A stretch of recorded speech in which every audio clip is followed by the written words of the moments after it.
وما أرسلناك إلا رحمة للعالمين. Bab yang ke-90. Bab adabul khodim. Bab adabnya seorang pelayan atau etika kepada pelayan. Dari Yazid bin Abdillah bin Qasid, dari Yazid bin Abdillah bin Qasid, qala, beliau berkata,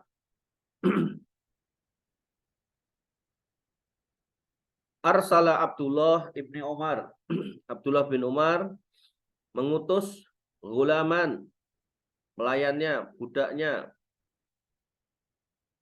lahu bidhahabin, dengan membawa emas, au biwarikin, atau membawa perak. Fasorofahu fa'andoro bisorfi, kemudian ditukarkanlah itu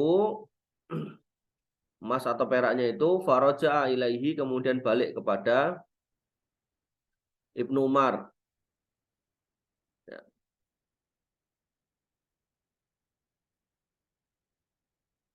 Kemudian fajaladahu jaldan waji'an, kemudian Ibnu Umar mencambuknya dengan cambukan yang menyakitkan seraya berkata,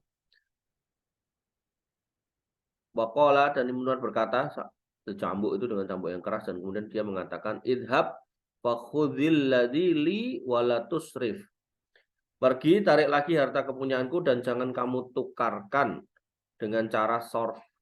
Jadi ditukarkan tapi dengan cara yang tidak tunai. Kita pernah bahas ya, kalau emas sama emas ditukar itu beratnya harus sama dan tunai. Sawaan bisawain, yadan biyadin. Perak ditukar dengan perak itu beratnya harus sama dan tunai.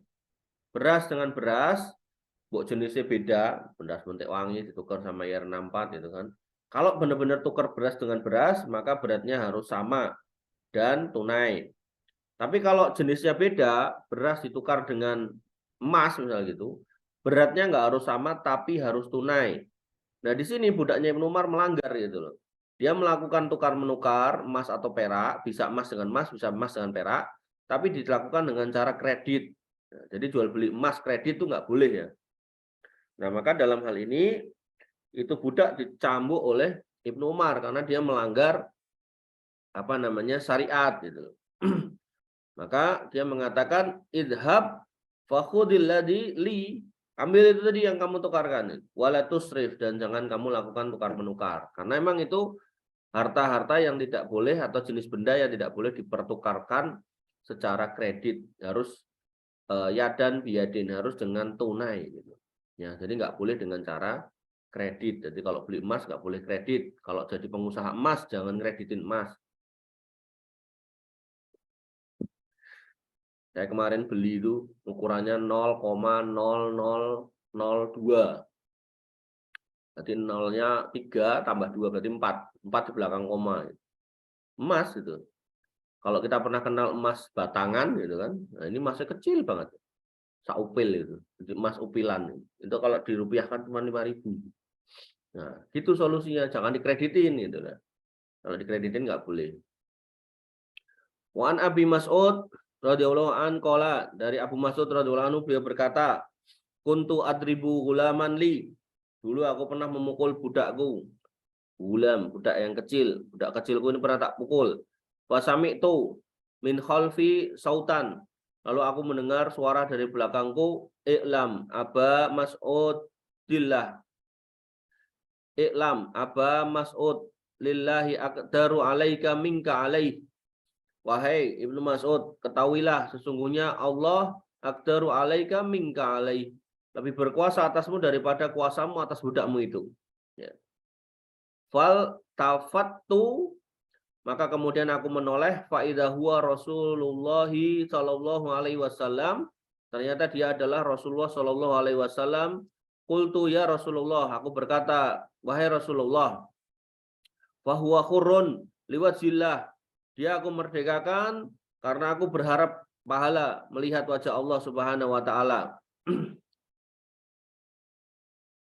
Kemudian faqala, maka beliau bersabda, ama in laulam taf'al lamasatkan nar aula lafahatkan nar. Adapun jika engkau tidak melakukannya, niscaya api neraka akan menyentuhmu, atau niscaya bara neraka akan mengambilmu. Artinya dalam hal ini Nabi Shallallahu Alaihi Wasallam melihat perbuatan Ibnu Mas'ud itu sudah berlebihan, karena dia memukul budaknya yang masih kecil. Namanya anak kecil kan mungkin dia mengalami kesalahan, melakukan kesalahan itu biasa. Dan apesnya seorang yang punya bapak ibu budak, itu terlahir ya anaknya budak gitu, pesaknya gitu, dari kecil udah jadi budak gitu. Maka ketika dia bekerja sama orang, ya kemungkinan melakukan kesalahan gitu. Maka karena kemungkinan melakukan kesalahan, ya dalam hal ini sama Ibnu Mas'ud dipukul gitu kan. Kemudian Nabi SAW tahu, dan Nabi SAW mengatakan, lillahi aqdaru alaika, Allah lebih mampu, ya, lebih kuasa kepadamu, Allahu aqdaru alaika minka alaih, daripada kamu berkuasa kepadanya. Dan bahkan Nabi SAW mengatakan, kalau ini enggak kamu, kalau bukan karena kamu bebaskan, maka amma in laulam taf'al, kalau enggak karena kamu bebaskan, lamasatkan nar, maka kamu akan dijilat oleh api neraka, au lalafahat ka annar, atau kamu akan, neraka akan menelanmu, mengambilmu. Oleh karena itu maka Ibnu Mas'ud bersyukur karena diingatkan oleh Nabi Muhammad Shallallahu Alaihi Wasallam. Pelajarannya adalah ketika kita melihat atau mendapatkan kesalahan pada karyawan kita, asisten kita, maka tidak boleh serta-merta kita menganiaya yang bersangkutan.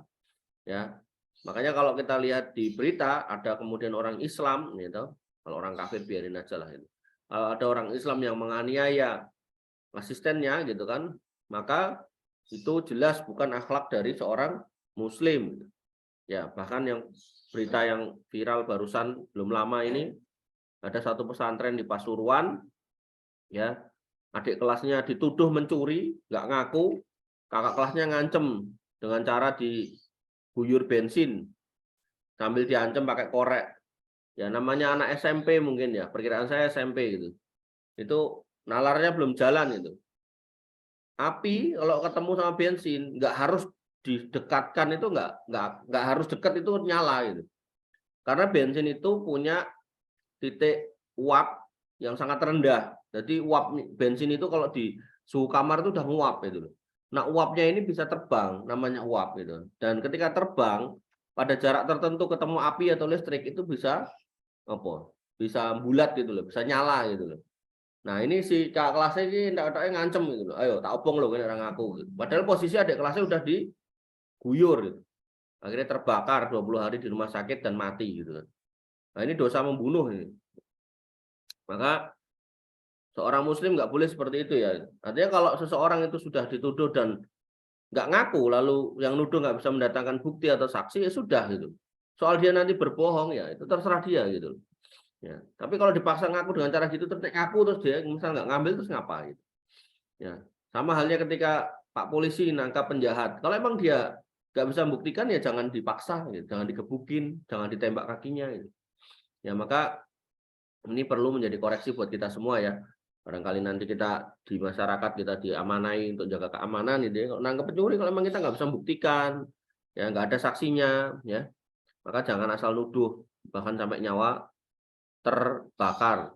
Jadi dulu di Bekasi itu ada mas-mas tukang salon, kasihan banget, istrinya sedang hamil, anaknya kecil, nah, anaknya dua apa tiga gitu, salah satunya di perutnya itu hamil gede, udah gede.